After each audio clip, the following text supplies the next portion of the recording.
بسم اللہ الرحمن الرحیم الحمد للہ رب العالمین والصلاة والسلام علی اشرف الانبیاء والمرسلین سیدنا و نبینا محمد وعلی آلہ وصحبہ اجمعین۔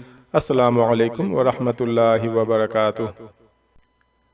پیش خدمت ہے کتاب الاوائل، یعنی سب سے پہلے، دی فرسٹ۔ کتاب الاوائل میں آج ہم پڑھیں گے وہ پہلا شخص جس کی روح آسمان پر قبض ہوئی۔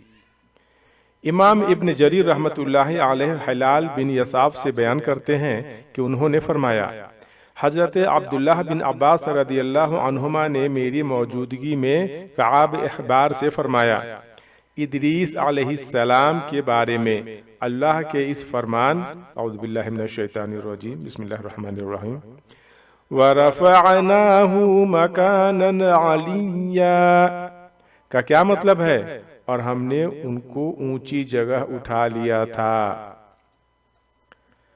کعب نے فرمایا، اللہ نے ادریس علیہ السلام کی طرف وحی نازل فرمائی، میں آپ کے اعمال میں روزانہ تمام بنی آدم کے اعمال کے برابر اضافہ کروں گا۔ اسے غالباً ان کے زمانے کے تمام انسانوں کے اعمال کے برابر ثواب مراد ہے۔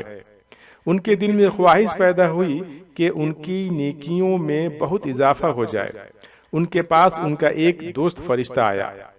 انہوں نے اس سے کہا، میرے بارے میں موت کے فرشتے سے بات کیجیے تاکہ مجھے زیادہ مہلت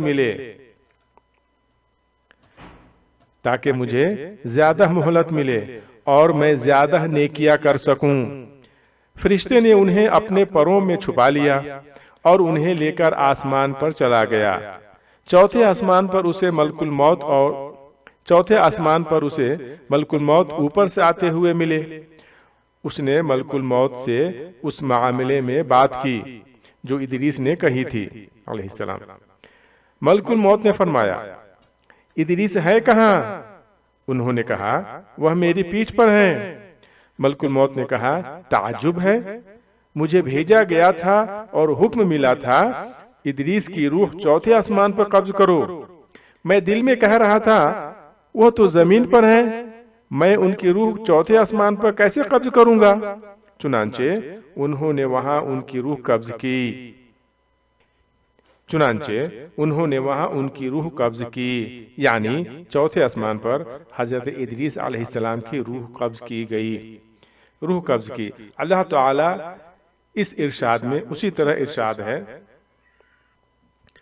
وَرَفَعْنَاهُ مَكَانًا عَلِيًّا، ہم نے اسے ایک بلند مقام پر اٹھایا۔ اگلے نشست میں ہم پڑھیں گے اللہ سے پختہ وعدہ کرنے میں سب سے پہلے نبی، انشاءاللہ عزوجل۔ اللہم صلی علی محمد وعلی آل محمد۔ اگر آپ نے ابھی تک اس چینل یعنی صراط المستقیم چینل کو سبسکرائب نہیں کیا ہے تو سبسکرائب کر لیں اور کتاب و سنت کی تعلیمات سے جڑ جائیں۔ اور جیسا کہ آپ جانتے ہیں اس پلیٹ فارم سے صرف اور صرف کتاب و سنت کی بات پیش کرنے کی کوشش کی جاتی ہے، قصے کہانیاں نہیں۔ جزاکم اللہ خیرہ۔ السلام علیکم ورحمۃ اللہ وبرکاتہ۔